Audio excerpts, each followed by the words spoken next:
fix that now.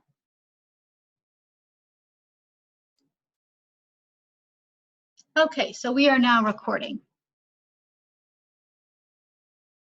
Okay, so moving on to state administrative sources. Pretty much works the same way as federal. Again, we've got that wash, rinse, repeat concept going on. So here we have the Federal Register and the Code of Federal Regulations in the federal. In the state, at least with respect to New York, and a lot of states also use the same naming. We have the New York State Register, where regulations from the New York State agencies first appear, and then the critical resource for New York for regulations is the NYCRR. Its full name is the Official Compilation of the Codes, Rules, and Regulations. I'm never going to say that again. It's too much of a mouthful. But you do want to remember NYCRR, and you do want to remember that don't get confused that that means it's something from New York City because it starts with the letters NYC. This is the New York State regulations. So taking a look at the New York State website, again, this is where you'll find the agencies. So if we take a look at this government link, and just scroll down, and again, this is New York. Every state's going to organize its website differently, but that's where you will tend to find the agencies for your state. And you can see here in New York, we have not quite as many agencies as federal, but we've got quite a few.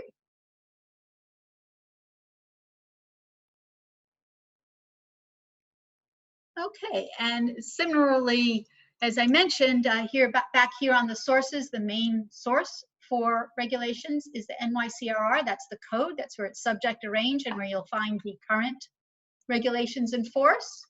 The register is where they first appear and where you would go in the not very frequent need for legislative or really regulatory history of a regulation. Again, the NYCRR is going to be your main source for regulations.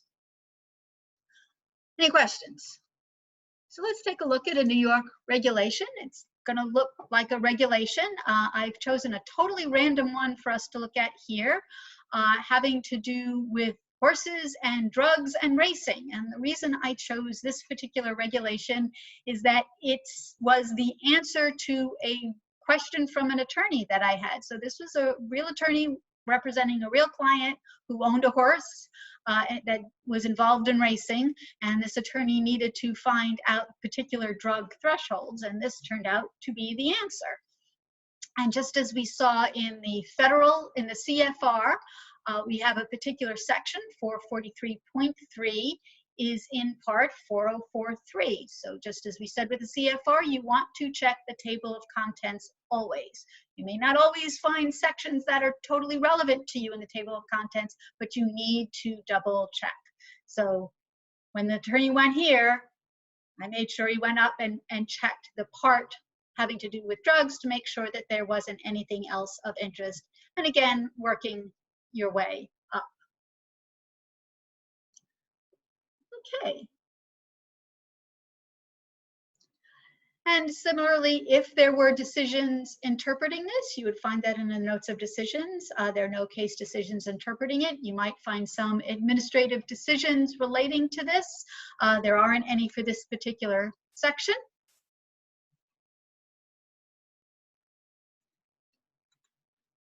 And similarly, as you can see on Westlaw, I ran a search, I narrowed it to New York, and I went to regulations. And so here you can see the results there. So that's how you would find New York regulations on Westlaw. Here on Lexis, again, here's an example of the search.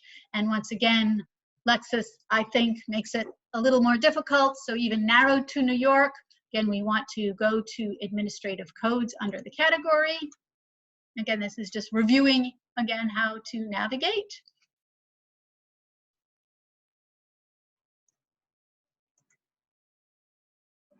And then looking under sources, here's an example where we only have the New York Code rules and regulations. There isn't any New York register, so you're actually okay in this regard for Lexis. But you do want to double check and not get confused between the two sources. Okay, and is it on Bloomberg moving across? So again, Bloomberg, you might want to narrow by jurisdiction here. So if we were to go to US jurisdiction and narrow by state, just as a review of navigating on Bloomberg. And then I might want to run my search.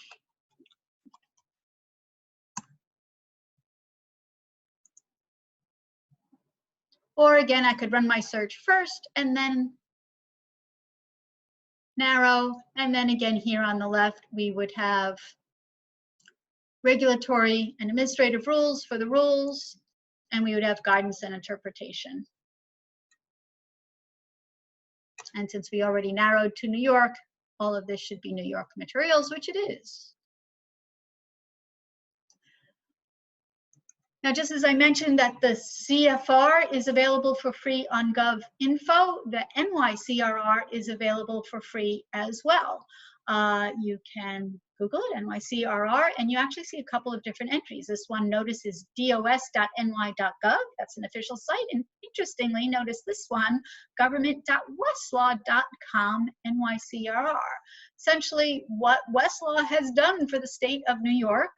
I don't know if they've done this for free or there's a contract and they're getting money, but through the New York State Department of State, the Department of State provides the online NYCRR, which brings us to this site, which is a Westlaw site. So Westlaw is essentially providing it for the state. As I said, I don't know if New York State pays for this, but we, the users, the world at large going on the web, do not. So here you can find the NYCRR for free. So another thing you need to keep in mind with regard to state administrative codes is that there are a number of specialized codes that don't appear in the NYCRR, basically just because they're too extensive. So depending on what area you are practicing in, you may need to know about these. And what I mean by that, so here we're at this site, the ICC site. This is a publisher that provides a lot of these. So I narrowed to New York, obviously. And here you'll see these specialized codes. By specialized, for instance, building code or residential code, fire code, energy conservation construction code, plumbing, mechanical code. So for those of you who plan on practicing in the area of real estate, if you are doing a local practice, it's very possible you will need to know about these. And again, these are available for free, or you can get some sort of premium access. I don't even know what that includes, but you can access these for free at this site. And I think it's fairly easy to Google. If you just New York State Building Code, you would be able to get here fairly easily.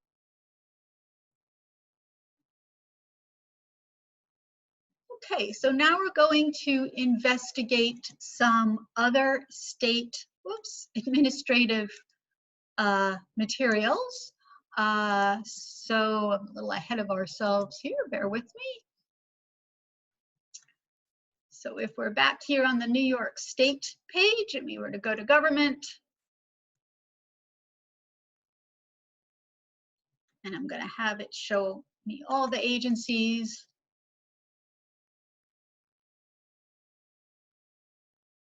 And I'm going to choose health, since that seems to be the topic of the day. It actually is also relevant for our client as well. So going here to the Department of Health, we could take a look at the website. Here, let's open this. So this is just more information through the New York State site. So just basic information for who we are, contact information. Here in the contact information, we can go to the website. And I also notice you can go directly to the website here.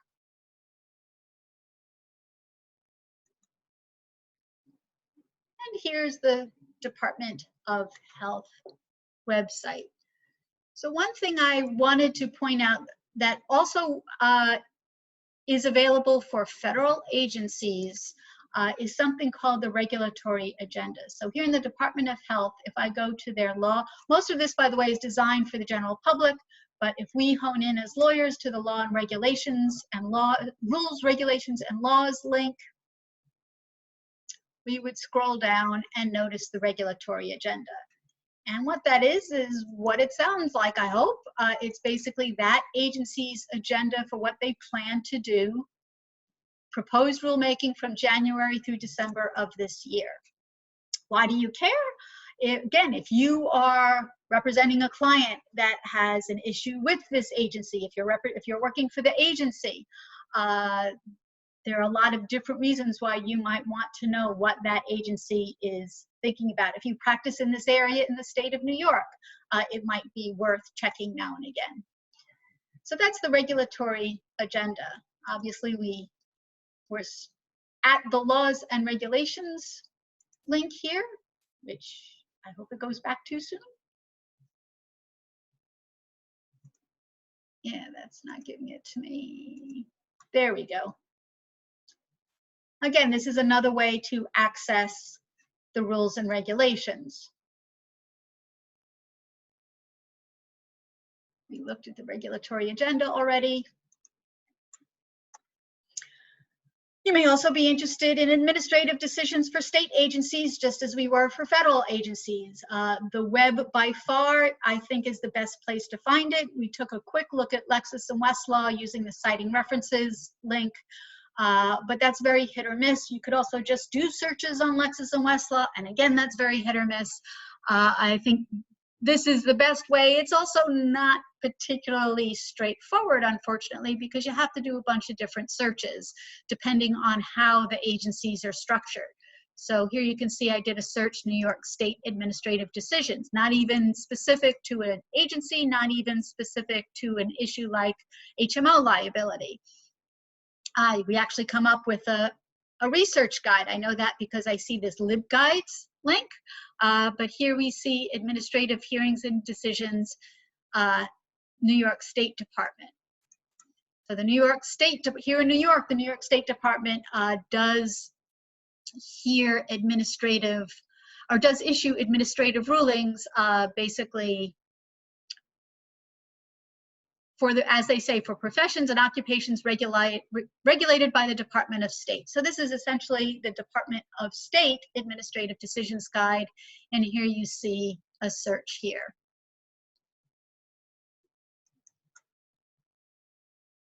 You also want to search, you can also do a Google search here for more specific agencies if you are interested in decisions with regard to the Department of Health. I don't know that they issue any in New York, honestly. So I would take a look at their website.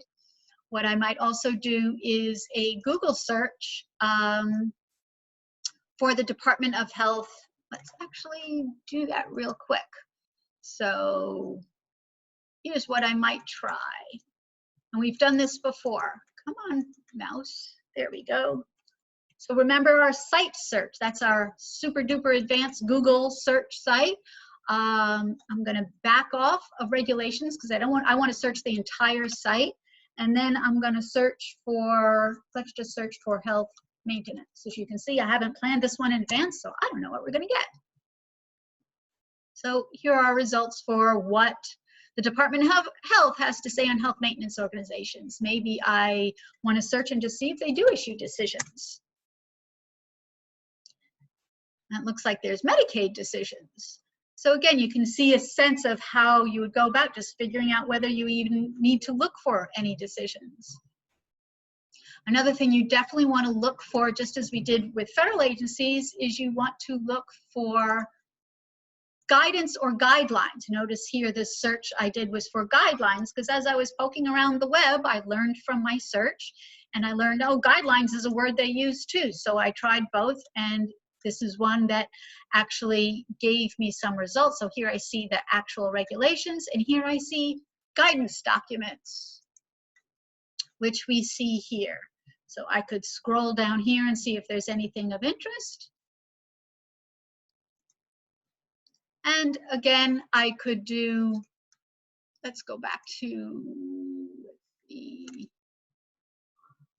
I could go back to my site search and see what they have. Well, we already found what they have for our particular issue. Actually, we already did that with the HMO, or health maintenance organizations. And then the other thing I did was just to take a look, take a different strategy and take a look at all of New York for our particular issue. So as I said, I realize this is a whole lot of different ways and it could be a little bit confusing. So just remember about the site search, remember about the strategy for searching different sites, like searching just newyork.gov, searching your particular agency's site, and then searching those different sites for the word decisions, for the word guidance, and for your, and guidelines, and for your issue. So here you can see the results here for this particular search of just all of newyork.gov for our particular issue. And here's an example. Here's the second result from that list. So there was a question presented. And yeah, this is very unsystematic, shall we say, but that is how agency guidelines and decisions are made available. I would definitely, whatever department you're in, definitely keep your eye open for anything that says guidelines or guidance. So this is the Department of Financial Services. If they were relevant to my client or to my issue, I would be taking a look at these to see if they were helpful. Any questions about state administrative guidelines, decisions, guidance? Okay. Just as we saw federal, there were presidential materials. On the state level, there are executive materials as well, and that would be through the governor. So here in government, let's go back up to the top. We could get to the governor's page. And as you are all painfully aware, there are a lot of governor executive, or there is one particular, more than one, governor executive orders that has been issued that affect us all directly today. Well, today actually it went into effect on Sunday, and the order was issued, I think it was Friday, regarding non-essential businesses being closed. So here are the Governor Cuomo's executive orders. And the particular executive order that I'm talking about, that we're all interested in, is 202.6. And you can see a few whereas clauses and some material about the public, how the application of the public officers law sections. Again, these are statutory sections in the public officers law. But if we scroll down far enough, we can see, effective on March 20 at 8 p.m., all business and not-for-profit entities, with all the ramifications, as I said, as we know, we're all living with today. And interestingly, even an executive order. So this, I heard about this on Friday. And as it turns out, a little bit of personal information. I hope you don't mind. I hope it's not TMI. My boyfriend's a chiropractor. And my first thought was, well, he is a doctor. Is he an essential service? He's not a doctor who's working in an emergency room with COVID patients, so it's not quite that directly related. So it wasn't a clear question. So I poked around, actually this very website, and I found Governor Cuomo issues guidance. Again, that idea of the government issuing guidance on how it's applying its, in this case, executive order. I think this is probably unusual for guidance to be issued on an executive order, but we're in unusual times, and obviously it's not impossible. So here I was able to scroll down and learn that, yes, technically as a doctor, he would be considered an essential service. Okay, So there's a little bit of legal research, but some practical application as well. And how you would find all this information, again, on the state government website. Again, I know that because I'm at ny.gov. Any questions?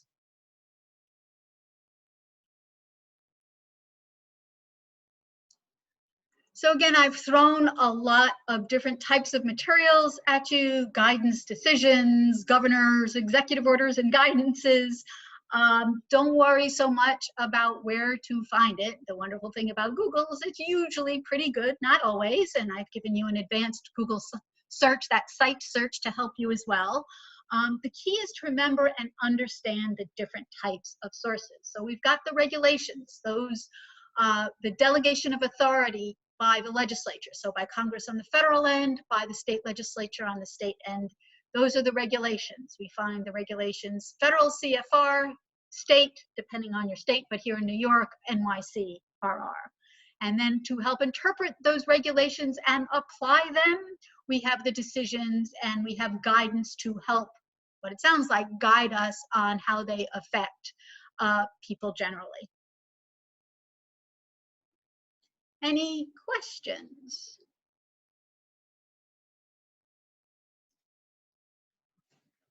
So now I'm going to move even one level down from the state, and I've referred to this a couple of times, and that is municipal law. So I'm going to switch to a different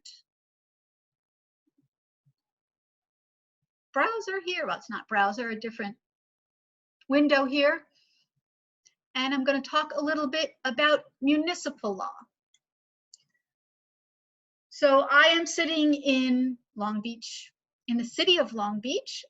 Some of you are in Queens or Brooklyn. Some of you are in different towns all over Nassau and possibly Suffolk County. I think at least one of you may be out in Illinois somewhere. So all of those, so the state, for those of us in New York, the New York applies to us, but also the laws within our jurisdiction applies. So the way municipalities tend to be structured is, actually, I'm going to scroll up a little bit here. The type of government is established by what's called a municipal charter. So those of you in Brooklyn or Queens, or I don't know if you're in Manhattan also, or the Bronx, any of the 5 boroughs, the government of New York City is established by the New York City Charter. For me, the government of Long Beach is established by the Long Beach, New York Charter. Nassau County is the government of Nassau County. So Long Beach is in Nassau County. Hempstead, where Hofstra is in Nassau County. A bunch of you are probably sitting in Nassau County as well right now.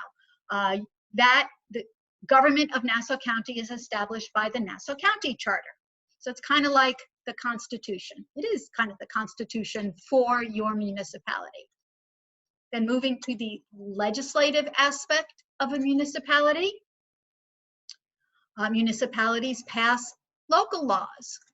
They are just single laws passed every year. So local law is analogous to a session law, either for federal or for a chapter law for New York State. Those local laws eventually get put into a subject compilation called an administrative code. Now, I know that's going to confuse people, and I don't blame you, frankly, because we're talking about administrative materials that are from the executive branch. Now I'm talking about an administrative code on a municipal level that's in the legislative branch of the municipality. Just try to keep in mind that municipalities do things differently. I don't have a good mnemonic for you or way to remember that. Although one saving grace, other than those of you in New York City, very few municipalities have rules of agencies. Very few municipalities actually have agencies in general. And very, very few issue rules. So really what you're dealing with is the administrative code and the charter. New York City, because you're such a large jurisdiction, you actually also have rules of municipal agencies in addition to the New York City Administrative Code and the New York City Charter. Okay, so does that structure of municipal government make sense? It works pretty much the same way as state and federal. Again, the names are changed really just, I don't really know why, but so that can be a little bit confusing. So try not to be too confused by the names. So what do municipal governments do? They do the stuff that, some of the stuff that affects us day to day. Parking, snow removal, zoning. Some building rules are actually local municipal rules, in addition to the state rules we were talking about earlier. Various in New York City is such a huge government. It operates much like a state government. It's got the Department of Education within New York City, has its own Department of Education, and New York City has its own Department of Health and so forth.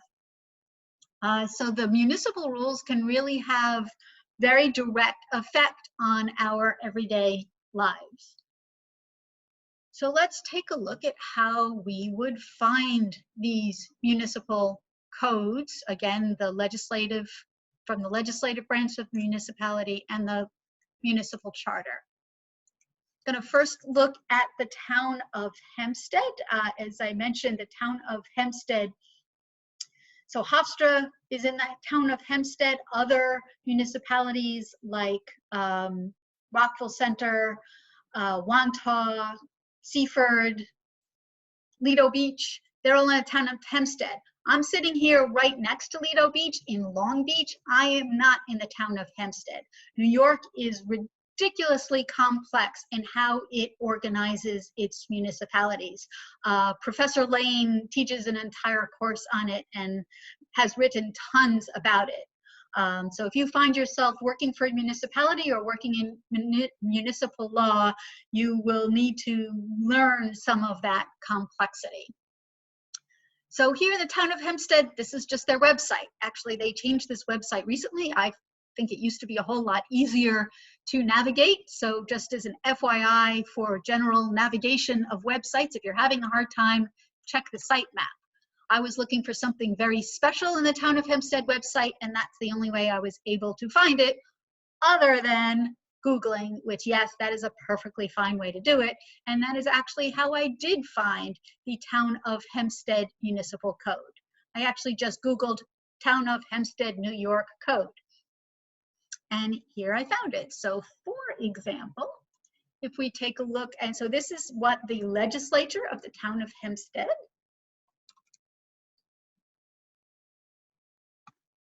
these are the legislation that they have passed. And so we can see what municipal laws have to do with. So here's the first result for my search on parking. Motor vehicles shall be parked only in designated parking areas. Loss of damage to personal property, bringing chairs and food on premises, games, animals. Actually, municipalities have a lot to say about pets. Speaking of which, Andrea, thank you again for bringing our mascot for the day, right? We have Egg Roll, Andrea. I actually put him back in his cage. Oh, okay. Well, a belated hello to Egg Roll. Anyway, so the municipal code, Andrea, is going to affect Egg Roll et al. In your menagerie at home. Okay, so that's how you would find a municipal code and a little bit about what it does. So I also mentioned Nassau County. And again, here in Nassau County, a little bit easier to navigate, in my opinion. So here's the government portion. So here on the home page, you can see the government's just right up there. And so that's what we were looking at here. And you can get to the laws link. And you would find the administrative code as well as the administrative charter here on the Nassau County website. And again, Googling Nassau County Charter, Nassau County Code would get you there as well. Here on the legislature portion of the website, is where you would find those local laws. Again, the laws as they were initially passed by the Nassau County Legislature, which will eventually wind up in the code, in the municipal code. So we've only had 2 passed this year so far by the Nassau County Legislature. Questions? So that's where we just were. So if you're interested in finding your code, again, I recommend Googling. So for instance, those of you in New York City, the New York City Code would bring you here where you would see the charter, again, the establishment of the New York City government, the administrative code, the New York City Council and the laws that they pass, and then the rules, the agencies of New York City. I think honestly, Googling is the easiest way, but that doesn't always work. So there are actually some sites that collect these, and what we've done in the law library. So here on the law library homepage, in our online resources, under New York. Actually, I'm sorry, that's not where I wanted to go. Let's go by subject. I went to alphabetical, let's go by subject. And New York local and municipal. So we collected a bunch of codes that might be of interest. And a couple of the links are the sites that actually provide the code. So there's Municode and there's General Code. And here's what they look like. And again, you can navigate to your particular jurisdiction. Honestly, I don't really go to these sites much directly the way I'm showing you now. I just Google first.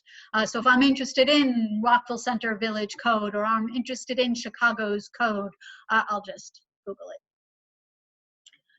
So as I also alluded to, New York State is incredibly complex. So if you are interested in municipal law or dealing with a municipality, there are a couple of useful places to get a handle on that complexity, and one of which, yes, I am referring you to Wikipedia. This is actually, I think, a really informative site and understandable, and making a very complex area at least somewhat more understandable. A couple of other places to go here in the New York State site. Since municipal governments get their authority granted to them by the state has a Department of Local Government Services, where you can find some information here. So again, you can see how municipalities are allowed to adopt and amend their charters, local laws in New York State, and just how the rules work, building codes we talked about earlier. And then finally, through the New York site, there's something called a local government handbook. I suspect other states have something analogous. So for those of you going to practice in other states, you might want to look for your state's version of this. Again, if you are involved in municipal law in any way. And then finally, if you are involved in municipal law in any way, you want to be checking your local newspaper. Here on Long Island, it's Newsday, and of course, New York City has a number of newspapers that will report on local law, on local happenings, as well as local law. Any questions? All right, so I do have a workshop for today. We're going to stop and do the first part of it now. Just questions 1 through 5, and then at the end of class we will come back and finish the rest of the questions. So you will of course find that on the course homepage under modules, and then scrolling down to, whoops, I went too far. Scrolling down to administrative materials and local law. So we did that last time. Here is the state administrative municipal and practice resources workshop. So like I said, we're just doing the first part right now, questions 1 through 5. I'm actually going to bring that up on my computer.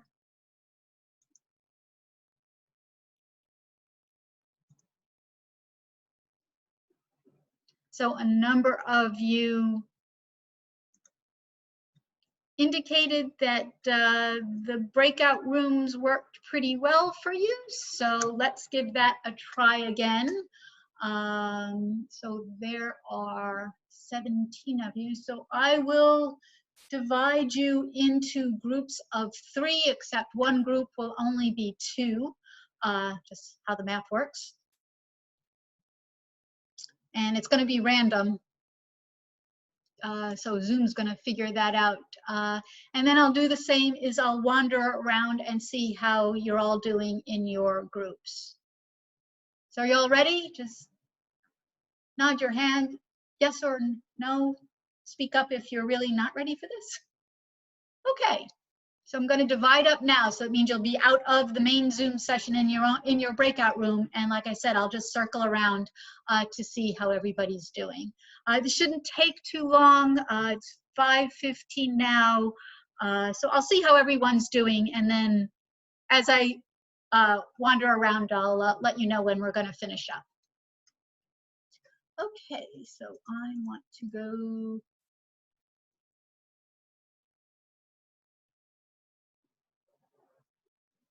Okay.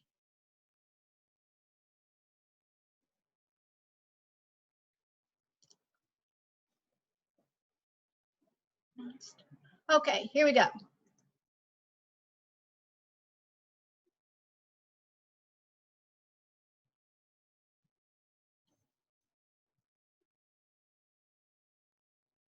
yes.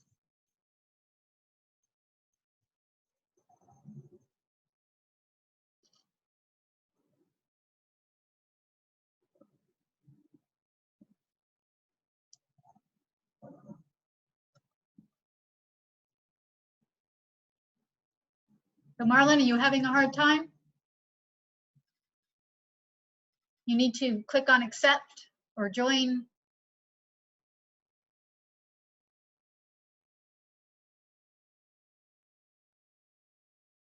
Marlon, are you able to join? I still see you. So Marlon, there you go. Excellent. Okay.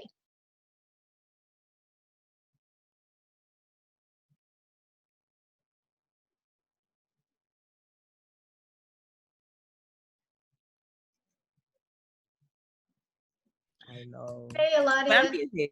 Hi. Hey, Vanessa. You guys are on your own. I hope that's okay. That's how Zoom did it.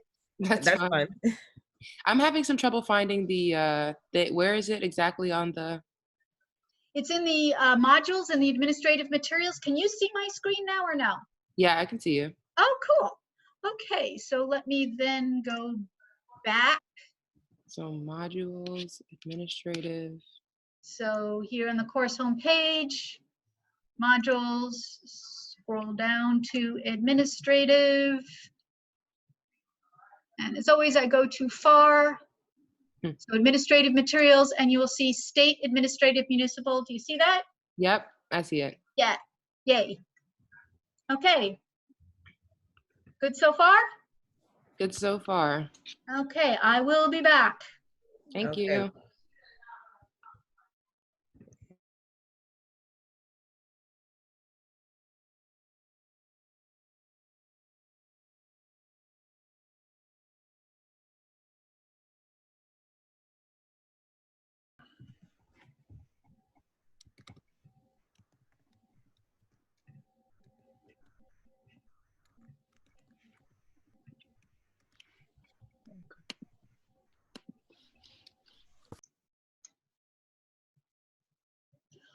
Welcome back. Hope you had a chance to get a bite. One thing I'll say about doing this from home is never before at a break in class got to go over and pet my cat. So that was one small advantage. Okay, so we are going to finish up with this class right before spring break by coming full circle. As I mentioned earlier, we started, gosh, I don't know how many weeks ago, talking about primary materials. So of course we started with statutes, moved into cases, and now administrative materials. And as we saw, as we were finishing up administrative materials, talking about guidance, that it really brought us back to secondary, which of course highlights the importance of checking secondary sources. But now we can look at secondary sources with a better understanding of what we are looking for.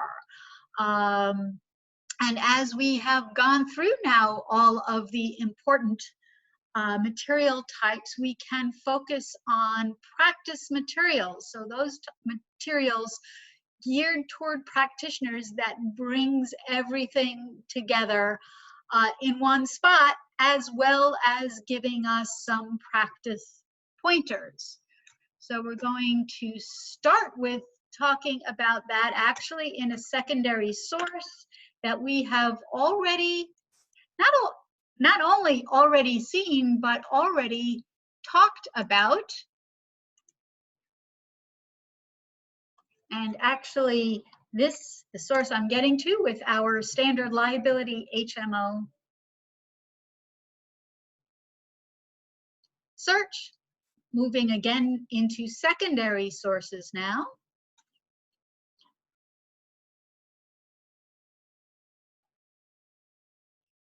The source I'm talking about here is American Jurisprudence Proof of Facts. If you remember way back when, our first or second class, I asked a group to search this for our subject, and this is what they found. This very AmJur Proof of Facts. Now, AmJur sounds like it's an encyclopedia. This is obviously related. It's an offshoot. It's a different title entirely. And what it focuses on, as the title suggests, is indeed proof of facts, which focuses on essentially, I don't know how else to say prove your facts, but focuses on the facts and how you want to prove your particular argument. Which I realize is all a little bit vague, so let's take a closer look to see what it actually does for us. And of course, as we discussed way back in the beginning of the semester, it gave us an introduction into our issue, the overview of managed care, gave us overview of ERISA and preemption, and then started to give us some ideas of theories that we might want to promote for our client. What proof of facts also provides for us are very practical tools as people, as attorneys representing clients. So for instance, here is an elements of damage, a checklist, a very pragmatic, check this out. Yeah. I'm not sure if it's just on my end, but I can't see your screen. Oh. I don't know. Yeah, myself as well. I can't see your screen. Okay, thank you for that. Let me fix the share here. Thank you for bringing that up. Is that better? Yes, thanks. Okay, so you didn't really miss much because I was showing you our favorite liability HMO search and just on Westlaw, narrowing to secondary sources, and then finding this particular result from AmJur Proof of Facts. And I'm scrolling through.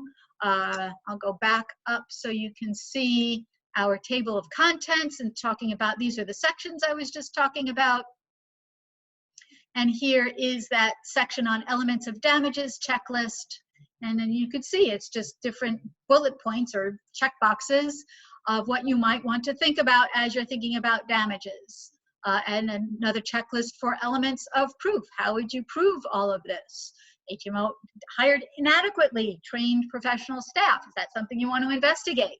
So again, a very practical, pragmatic, all those P words, resource to help you represent your client.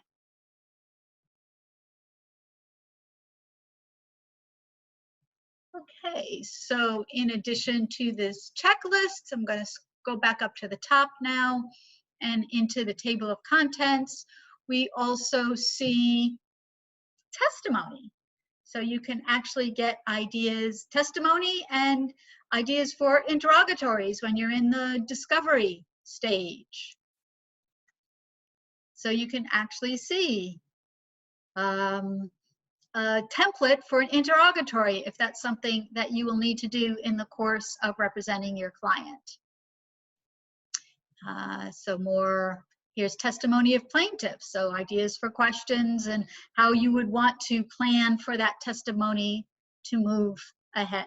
So again, very practical, pragmatic resources here in Proof of Facts, in addition to the explanation of the overall issue and ERISA and theories of your case that you might want to research and pursue.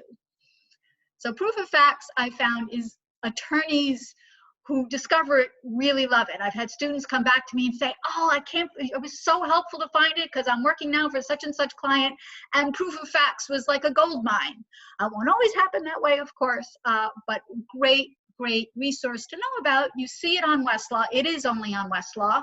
It's also in print, but you will run across it on Westlaw. So keep your eye open now that hopefully you have a better understanding of what Proof of Facts can do for you. Any questions on Proof of Facts? Similarly, there's sort of a sister publication by the same folks called Causes of Action, COA, also only available on Westlaw. And let's see where our COA went. Every time I do this search, Westlaw numbers it differently, which is a little frustrating. There we go. So it's now number 9. So causes of action against an HMO under state tort law. So here we're not sure we can bring an action under state law because of ERISA. So let's see what causes of action. Again, causes of action is kind of similar to Proof of Facts. And honestly, it's not important that you remember what the difference is. What is important to remember is that they both can be really useful. And if you see one that sounds good, check it out. So just to show you why I am trying to convince you it's really useful, take a look at the table of contents, again, giving us elements of direct liability, theory of the action.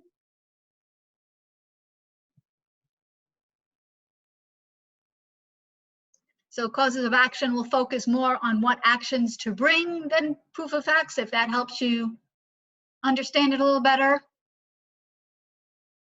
So it talks about plaintiff's proof, defendant's proof. Ooh, let's see. So who bears the burden of proof? So again, very practical oriented materials, as well as a sample complaint. Now we'll be talking about finding and using forms when we get back after break, but here's a preview of that. So here's a form of how to draft a complaint for this particular issue.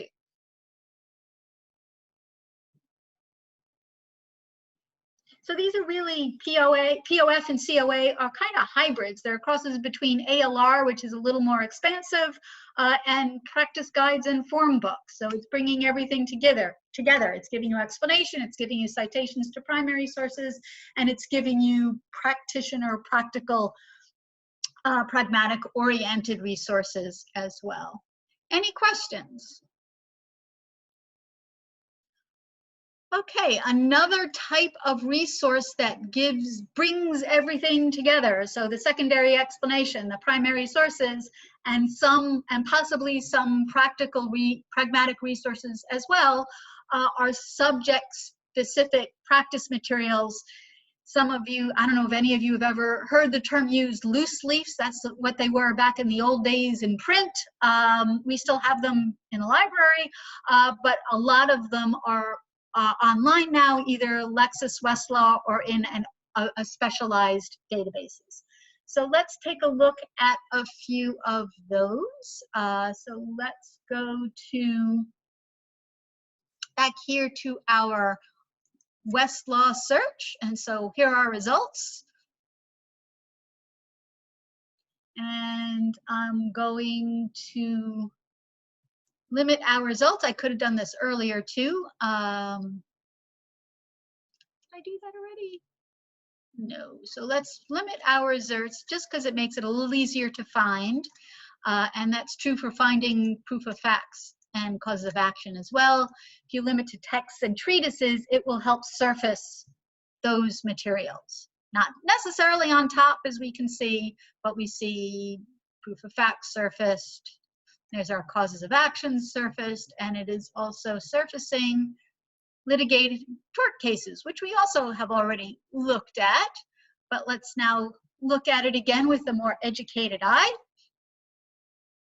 So here we have section 6214, corporate negligence, apparent or implied agency and respondeat superior. Again, always want to look at your table of contents because we can get some great background information and explanation why we check secondary sources. Then about ERISA, and sure enough, here is our section. If we continue to scroll down in that ever useful table of contents, again, we see those checklists, just like we did in proof of facts, sources of proof. So again, this is pulling in some of those similar practice-oriented resources. Sometimes in some of these, you will find forms, not necessarily in all of them.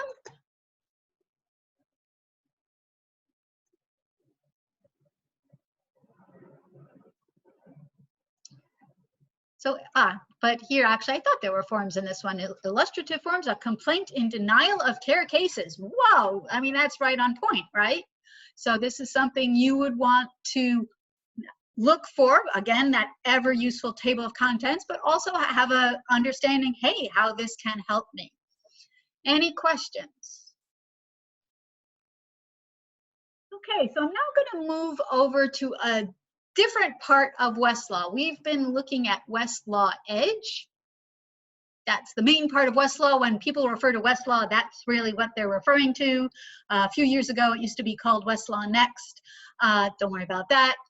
But the reason I go into that detail is at the home page, you'll see this teeny little arrow here. So Westlaw Edge is one of the Thomson Reuters products. Thomson Reuters, of course, is the parent company of Westlaw. And there are other products that we haven't talked too much about. You all know about Twen, I'm sure. That's one of the other products. But the other product I'm going to talk about today is Practical Law Connect. So what Westlaw has tried to do is bring together all the different resources in more of a functional point of view. And by functional, lawyers who are solving problems, which is what you do as lawyers. And it's arranged those into practice areas as we've seen before. You can still search Practical Law Connect. As well, let's just take a quick look at browsing. I would suggest, because we're all more comfortable with it and it's totally fine, try your search first. And then if you're not finding what you want in your search, maybe try to narrow by these practice areas. So I will use employee benefits and executive compensation as our example. And these little dots, you wouldn't know it unless you hovered over it accidentally, but these little dots actually allow you to expand to get a sense of what are the different topics that Westlaw is going to, and projects that Westlaw is going to guide you through.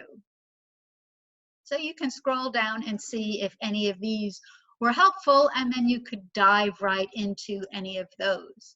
As I said, also, you can search. So our favorite search. Boy, I hope you all get a week off and never have to think about HMOs. Joke.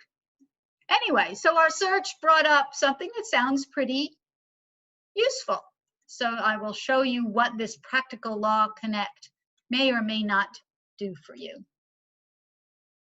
Actually, I'm going to go back first, as we always should do, and just investigate. So within our search results, we can look at the practical law results, which we will do in just a moment. There aren't any tasks or projects we can look at for our particular search. Of course, there's secondary sources. There are going to be a lot of what's already available on Westlaw, but notice we can get directly to forms and standards as well as to primary materials and other types of materials that we see on Westlaw and some of these more specialized materials. Okay, now let's go into our practical law. So we see it's maintained, so that is telling us essentially that it is up to date, and then it tells us what the practice note is all about, addresses preemption of ERISA and how it applies to state laws.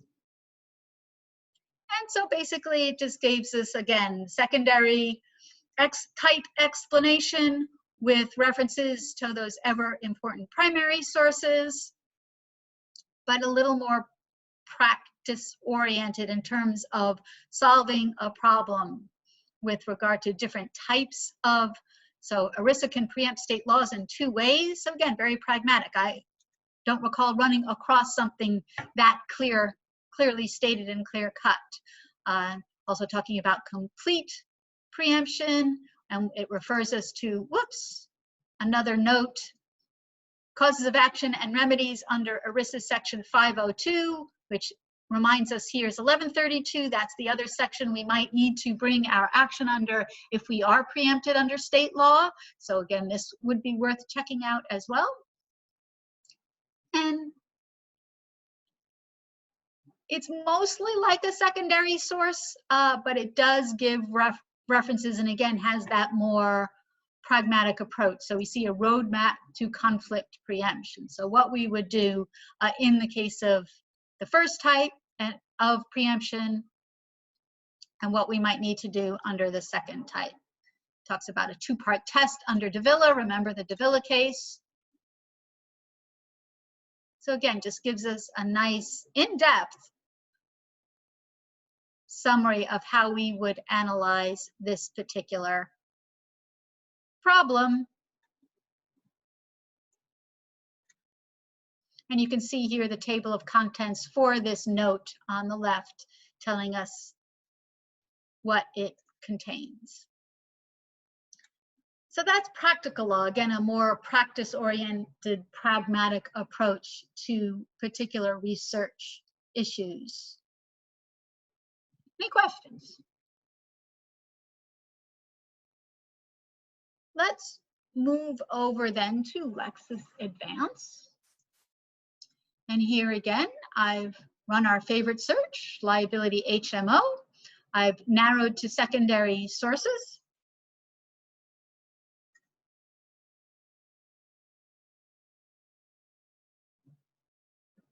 And I will narrow further to category. So treatises, practice guides. CLEs are sometimes useful. CLEs, of course, are continuing legal education.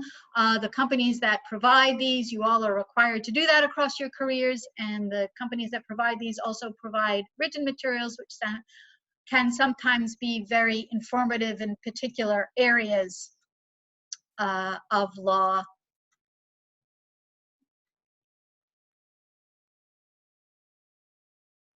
And you can find some of those publications as you can see here on Lexis. You can also find them on Westlaw as well. So I'm going to scroll down in our standard results. Again, this is just a treatise. We've actually looked at this before. You can see the little eyeglasses there indicating that. But we will now take another look with a slightly more educated eyes. And of course, we will always check out that table of contents. So we see our particular section here giving us the background that we discovered back when we looked at it the first time in the beginning of the semester with all those useful footnotes to other references and to primary sources. But here in the table of contents, again, understanding the resources a little bit more. Again, we see another great section, but we can scroll through and also see references to forms and information on damages and more detail on what the defenses might be. So a lot of these treatises that we know as a classic secondary source also have these practitioner materials built in if you know enough to check for them, either within the sections or in other sections through the table of contents. Questions? So like Westlaw, Lexis also has its other product, and you get to the other products on Lexis using the grid up here in the upper left. We've already looked at the verdict and settlement analyzer when we were talking about case and court resources. We're now going to go down to practice advisor.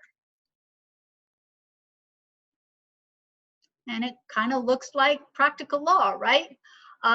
It functions quite differently though. I mean, it's organized with the different practice areas, but as you'll see, it has different types of materials. So we can do our liability HMO, but for this one, I'll do something a little different, and we'll narrow to New York, and we'll see what practice areas are available.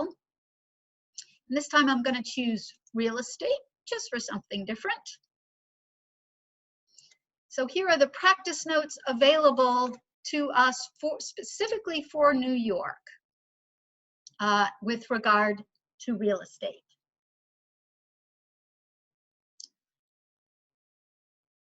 So so the practice notes are just that, again, those practitioner tips. We can also look at these different types of practitioner materials and then the classic secondary materials that would be available on regular Lexis Advance as well. So let's start with practice notes, and then we'll take a quick look at forms. So again, it's organized by tasks. So what do you as a lawyer need to do? Do you need something about title and survey, commercial leasing? I'm going to take a look at residential transactions just because we're all living somewhere, and I thought that might be interesting. So we can look at mortgages and recording taxes. And here's something about residential lease agreements. So anybody who's renting has filled out something like this. And so what the practice note does for us is it tells us right here, it discusses the different issues. So it talks about the overview. What should you consider before preparing the lease? Then what do you want to consider while preparing the lease and negotiating it? And here are things to think about. And what about renewal? How's that going to work? Are you going to allow assignment or subletting? What are the rules on occupancy? Very important. What are the rules about pets and smoking? Security deposits. So again, very practice oriented. For any of you who've ever signed a lease, you'll recognize a lot of them. And again, you've got references to not only to other secondary sources that can give you more detail on whatever it's talking about, but also the primary sources as well. So that's the citation to the statute. So that's the practice note. Let's now go back and look at the forms. So again, these are the forms available in New York with regard to real estate. You can look at the task specifically, or I'm just going to dive in here to apartment lease because that's what I've been talking about. And here's a form. So if this is something you need to prepare for a client, here's a great start. And you can open it up in Word, and there you can look at alternate and optional clauses as well as drafting notes. Just going to click on that. So here are drafting notes and options to the different paragraphs. So it gives you a lot of guidance. If you've never prepared an apartment lease, this would be a great way to start because it gives you a lot of advice. Any questions?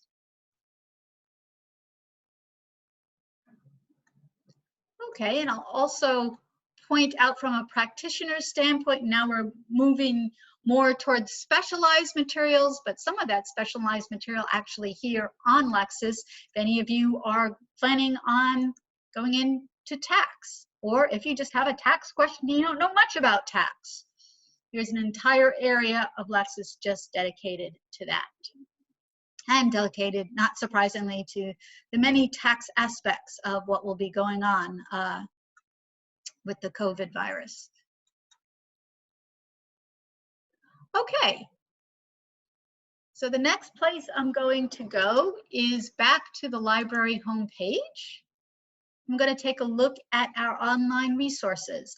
And I'm going to go to online resources just like we did before.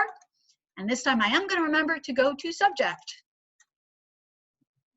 And before we were looking at New York local and municipal, but you can see there are other topics in here, environmental law.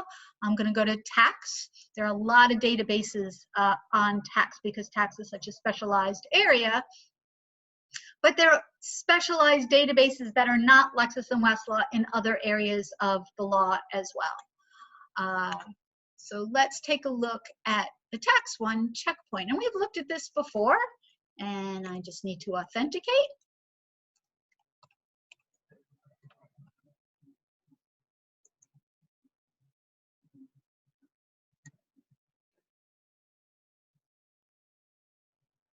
And we've seen this before. And we've seen this before because we've taken a look at the treatises. But as you see here, there are, of course, a lot of primary source materials, but as well as a lot of agency materials, the relevant agency for tax, of course, being the Internal Revenue Service.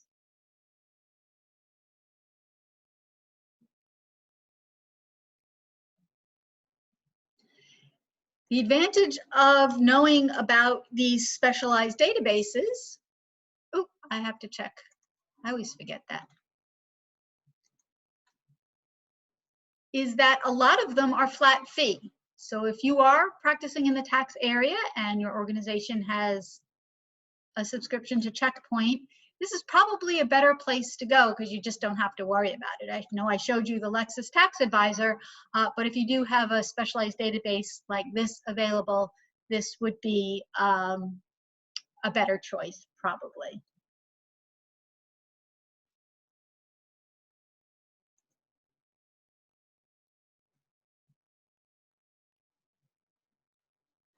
So here are the Checkpoint documents overall.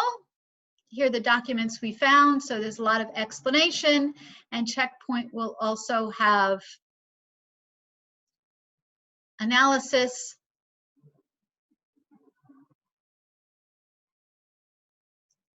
and a lot of times these databases will give you references to those practitioner materials that we've been talking about. Okay, any questions? All right then, let's finish up the workshop. I will divide you into groups again because it's random. It's actually going to be different groups. Sorry about that. And I will circle around with for questions, and then a little bit before the end of class, I'll bring everybody back together to finish up. Everybody good with that?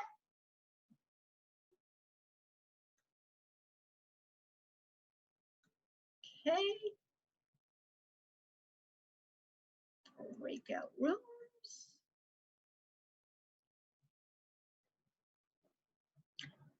Oh, actually, I stand corrected. It looks like Zoom has remembered our breakout room, so that's kind of nice. So I'm going to reopen all of the rooms. Learn something new every day.